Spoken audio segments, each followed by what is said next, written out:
নির্জন সাভান্না, বাতাসে শুকনো ঘাসের গন্ধ, আর দূরে কোথাও শোনা যায় সিংহের গর্জন। সেখানেই দাঁড়িয়ে আছে পৃথিবীর ইতিহাসের এক জীবন্ত দল, হাজ্জা মানুষ।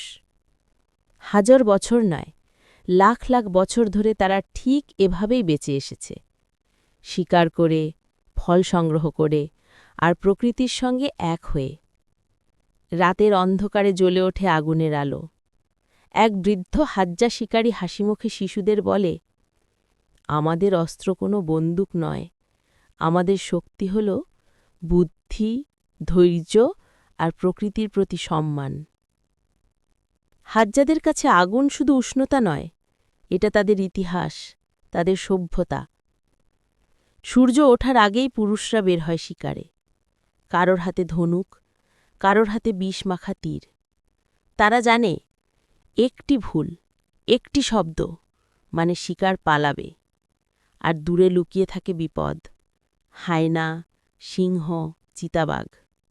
একজন তরুণ শিকারী, লেম্বো বলে, আজ আমরা খুঁজব ইম্পালা, প্রতিটি তীরের দাম একটি জীবন, তাই ভুল করা চলে না। ঘণ্টার পর ঘণ্টা তারা অনুসরণ করে শিকারকে, পায়ের ছাপ দেখে, ডালের ভাঙা চিহ্ন দেখে, এমনকি বাতাসে গন্ধ শুকে। অবশেষে দেখা যায় ইম্পালার দল, মুহূর্তের মধ্যে নিস্তব্ধতা। তারপর থাপ, তীরবিদ্ধ হয়ে মাটিতে লুটিয়ে পড়ে ইম্পালা। পুরো দল আনন্দে চিৎকার করে ওঠে, এটা শুধু শিকার নয়, এটা তাদের টিকে থাকার বিজয়। এদিকে নারীরাও কম নয়, তারা ঘণ্টার পর ঘণ্টা ফল, শেকড়, মধু সংগ্রহ করে। গাছে উঠতে হলে তারা এক অদ্ভুত শব্দ করে, যাকে বলে হাড্ডাকল। এই শব্দ শুনে বিশেষ এক পাখি তাদের নিয়ে যায় বুনো মৌচাকে। হাজার বছরের বন্ধুত্ব। পাখি পথ দেখায়, তারা মধু পায়, আর পাখি পায় মৌচাকের মোম। প্রকৃতির সাথে এমন সম্পর্ক পৃথিবীর আর কোথাও নেই। একদিন খাবার সংগ্রহ করতে গিয়ে এক হাজ্জা নারী সাপের আওয়াজ শোনে।